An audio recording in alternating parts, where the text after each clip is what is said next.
Ceyhan, νοτιοανατολική Τουρκία. Μια ομάδα Ευρωπαίων δημοσιογράφων ξεναγείται στις εγκαταστάσεις της κρατικής εταιρείας Μποτάς, που διαχειρίζεται το καμάρι της σημερινής Τουρκίας. Τον αγωγό που μεταφέρει γρήγορα και με ασφάλεια στις ευρωπαϊκές αγορές 1 εκατομμύριο βαρέλια αζέρικου πετρελαίου κάθε μέρα.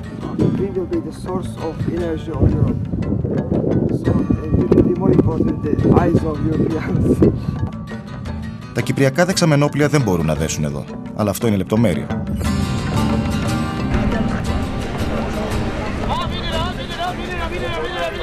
Η Τουρκία των 72 εκατομμυρίων κατοίκων, με τις τεράστιες κοινωνικές και γεωγραφικές ανισότητες, με μια οικονομία που τέθηκε πρόσφατα υπό την κυδαιμονία του Διεθνούς Νομισματικού Ταμείου, βαδίζει προς την Ευρώπη με αισιοδοξία και με την καθοδήγηση ενός Ισλαμιστή πρωθυπουργού.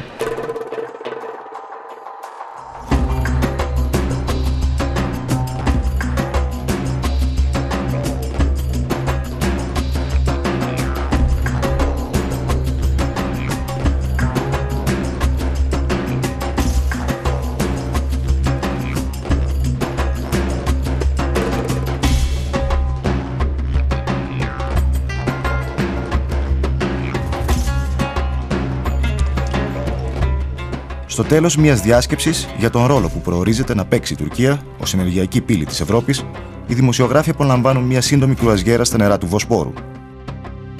Εδώ, μεταξύ άλλων, είναι και ο σύμβουλος διεθνών σχέσεων του πρωθυπουργού Ρετζέπ Ταγιπ Ερντογάν. This guy is a workaholic. His team is a team of workaholics. We work, we achieve, we get things done. We don't have any hidden agendas. What you see is what you get. Ο Εγκεμέν Μπαγής είναι βουλευτής του ΑΚΠ, του Κόμματος Δικαιοσύνης και Ανάπτυξης, που σχημάτισε το 2002 την πιο σταθερή κυβέρνηση που γνώρισε ποτέ η Τουρκία. AK Party is a conservative Democrat party that has established itself in the center of the political spectrum. We have people coming from the left, we have people coming from the right, we have people coming from north or east. Doesn't matter. The one goal of AK Party is to make Turkey a more prosperous, a more democratic place.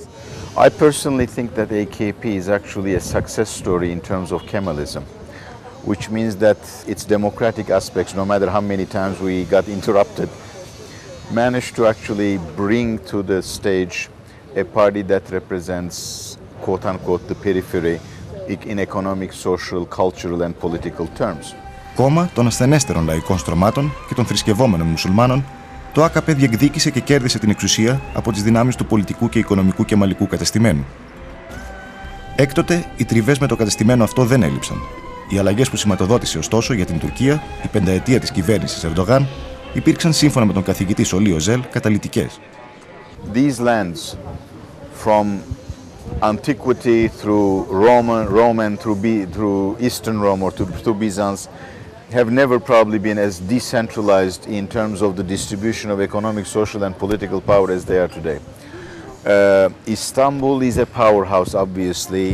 The region around Istanbul used to produce 65% of Turkey's industrial output. This is probably changing.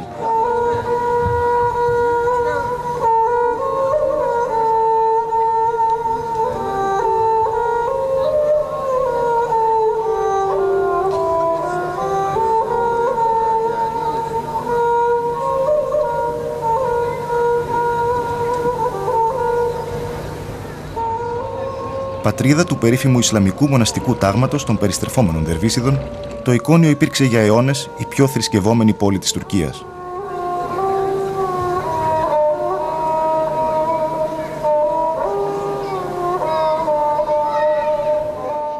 Στο κονάκι του μεγάλου μύστη, Τζαλαλεντίν Αλ-Ρούμι, σειραίουν καθημερινά τουρίστες και προσκυνητές από όλη τη χώρα.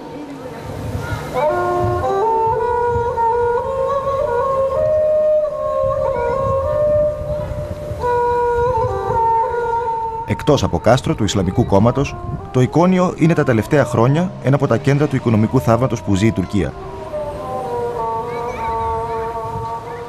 Βιομηχανίες ξεφυτρώνουν σαν τα μανιτάρια, διοχετεύοντας τα προϊόντα τους στις διεθνείς αγορές χωρίς τη διαμεσολάβηση της Κωνσταντινούπολης. Ο Χουσέιν Τοσούνογλου, ιδιοκτήτης μιας βιομηχανίας επίπλων, θυμάται πως πριν από το 2002 τα πράγματα ήταν πολύ διαφορετικά. O dönemlerde sanayiciyi bir hırsız olarak bile görebiliyordu. Yani bir vergi dairesine gidiyorsun, bakış açısı farklı. Şuraya gidiyorsun. Yani sanayiciliğin bir keyfi yok. Αποκαρδιωμένος από την γραφειοκρατία και τις αλλεπάλληλες υποτιμήσεις του νομίσματος, ο Τοσούνογλου ήταν έτοιμος να τα μαζέψει και να φύγει από την Τουρκία. Tüm ülkeleri aşağı yukarı inceledim ama bir ülkede karar verdik. Çevremizle vedalaştık. Çocuklarımızın okul durumlarının ilişkilerini kestik. Ama yani bu ülkeden gitmeye karar verdik. %100 karar vermiştik. Hatta babamızın görüşü şuydu: çocuklarınız küçük. Eğer giderseniz orada büyürler, oranın kültürüyle yetişirler. Bir daha bu ülkeye dönmezsiniz. Bu ülke hep böyle gitmez. Bir 10 yıl sonra, bir 15 yıl sonra mutlaka düzelecektir. Mutlaka iyiye gidecektir. Bu görüntüler var zaten demişti.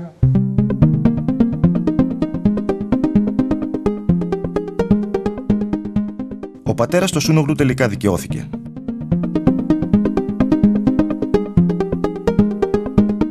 Με 480 υπαλλήλους και πάνω από 300 αντιπροσωπείες, η Bureau είναι σήμερα μία από τις πιο δυναμικές και εξωστρεφείς τουρκικές επιχειρήσεις. 40% των πωλήσεών της γίνονται εκτός Τουρκίας, στις αγορές της Ευρώπης, της Αφρικής και της Ασίας. Ama şimdi bakıyorsun 2004'ten beri biz daha fiyat sistemimizi değiştirmemişiz. Yani aynı fiyatlarla satıyoruz. Yani Ο Τοσούνογλου δεν κρύβει την ικανοποίησή του για τις επιδόσεις της κυβέρνησης. belli bir avantajları var. Mutlaka siyasetin, partinin de bu anlamda katkıları olacaktır. Bir istihdam, bir kişinin maliyetinin en az 50.000 dolara mal olduğunun farkındalar yani. Μέσα σε 4 χρόνια, η κυβέρνηση του ΑΚΠ κέρδισε το στοίχημα της οικονομικής ανόρθωσης. Μόνο το 2006, η Τουρκία δέχθηκε κεφάλαια ύψους 15,5 δισεκατομμυρίων ευρώ, όσο δηλαδή ολόκληρη την 20ετία από το 1980 ως το 2000. Ισλαμοεπιχειρηματίες σαν το Χουσεγίν Τοσούνογλου αποτελούν την κινητήρια δύναμη αυτής της νέας οικονομικής πραγματικότητας, μείγμα επενδυτικής τόλμης, κοινωνικής μετριοπάθειας και μιας κάποιας τοργικότητας απέναντι στους εργαζόμενους. Mesela ben yaşadığım ortamdan bahsedeyim. Ramazan ayında bizim burada bir öğlen yemeği çıkar. Oruç tutan oluyor, tutmayan olmuyor. O bir kendi özgürlüğüdür. Who said that Islam and capitalism were not compatible? After all, the prophet of the Muslims was a merchant. So, as I said, these guys have cut their teeth through integration with the world markets. They're adjusting their belief systems to that economic and their now economic and social reality. And I suppose frugality was part of their upbringing. Η πραγματική δύναμη του Ισλαμικού κόμματος είναι οι στρατιές των νεόπτωχων. Τα 25 εκατομμύρια των Τούρκων που από το 1985 έως το 2000 εγκατέλειψαν την Ύπαιθρο, αναζητώντας ένα καλύτερο αύριο στα υποβαθμισμένα προάστια των μεγαλοπόλεων. Two different constituencies. On the one hand, this rising entrepreneurial class, the rising provincial bourgeoisie, if you will, which wants a stake in the economic and which wants more of a share in the economic and political pie. And on the other hand, they also represent the downtrodden and the peripheries of major cities, those who cannot cling on to the economic system because they are not, they don't have the requisite skills and whatever, those who are left behind. Το ευρύτερο, το πιο χειροπιαστό κοινωνικό έργο του ΑΚΠ είναι η κοινωνική στέγη. Ο καταστροφικός σεισμός του 1999, που έριξε σαν τραπουλόχαρτα τις αυθαίρετες, σαθρές πολυκατοικίες, ανέδειξε με δραματικό τρόπο το τεράστιο πρόβλημα στέγασης της σύγχρονης Τουρκίας. Μέχρι σήμερα, η κυβέρνηση του ΑΚΠ έχει κατασκευάσει και παραδώσει πάνω από 250.000 εργατικές κατοικίες. Yasak uyuşun yan gelir olmaması gerekiyor. Ben memurum. Tek maaşa girdim. Çıktı 10 yıldır yatırıyorum. Çıktı. İşte anahtar tesliminde kabul. Yok, çalışıyorum şu anda. Στον Ντενιζλί, 200 χιλιόμετρα από τα παράλια του Αιγαίου, ο Τούρκος πρωθυπουργός επιδίδεται για πολλοστή φορά στην αγαπημένη του επαφή με τον απλό πολίτη.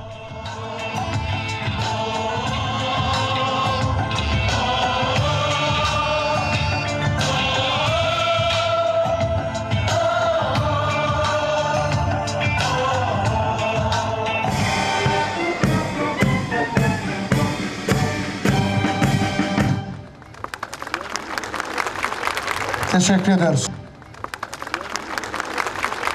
devletin arazisini işgal etmek suretiyle oraya 4 duvar dikip burası benim diyenler var. Bu tabii ki adaletsizlikti. Mehmet Göktepe. Şimdi bu anahtarlar gecekondu dönüşüm projeleri.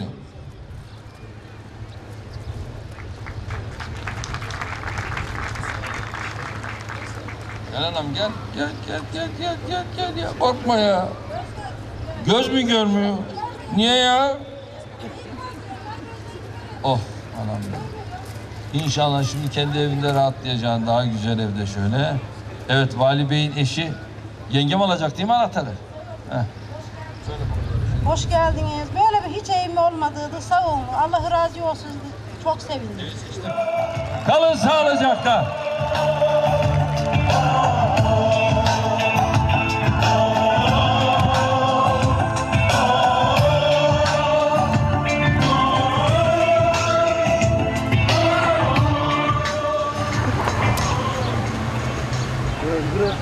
Στους δρόμους του Ντενιζλή, παλιό προπύργιο εθνικιστών, η δημοτικότητα του Ισλαμιστή Πρωθυπουργού είναι στο ζενίθ. Çok farklı. Yani halkın içinden gelen birisi. Yani insanları evinde ekmeği olmayan insana yani gidip belki sofrasına ekmek bırakamıyor ama dolaylı yollardan onun cebine para aktarabiliyor yani. 6 veya 7. gelişi. Hakikaten kalıcı hizmetler var şu an. Deniz için tabii ki bir devrim hakikaten. Trafikte bir rahatlama, bir güzelleşme var şehirde. Performans süper yani, çok güzel çalışıyor. Gerçekten çalışıyor yani, gecesini gündüzüne kat görüyoruz yani. Στο στάδιο της πόλης, 10.000 φίλοι του κόμματος προθερμαίνονται για την παράσταση του μεγάλου λαϊκού ρήτορα.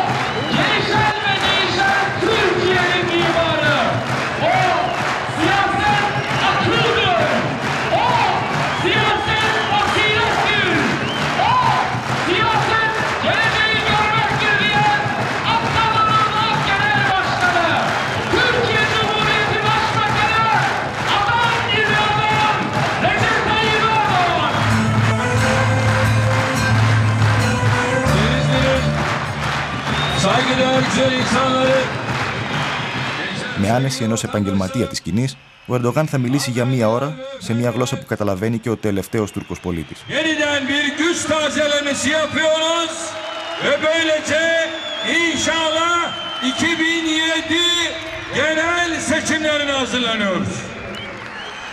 Musunuz? 11 milyar dolara düştü. 11 milyar dolar. Kim ödedi? AK Parti iktidarı ödedi. Nasıl ödedi? Hortumları keserek ödedi. Hortumları keserek. Nasıl ödedi? Artık dürüst bir yönetim var. Το πλήθος είναι χαρούμενο και ο Ρετζέπ Ταγίπ Ερντογάν ετοιμάζεται να δρέψει τους καρπούς των επιτυχιών του.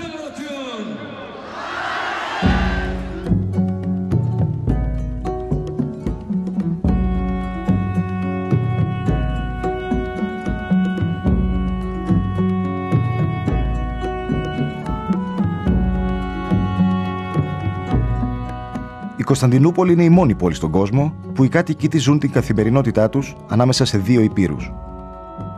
Δουλεύουν στη μία, κοιμούνται στην άλλη.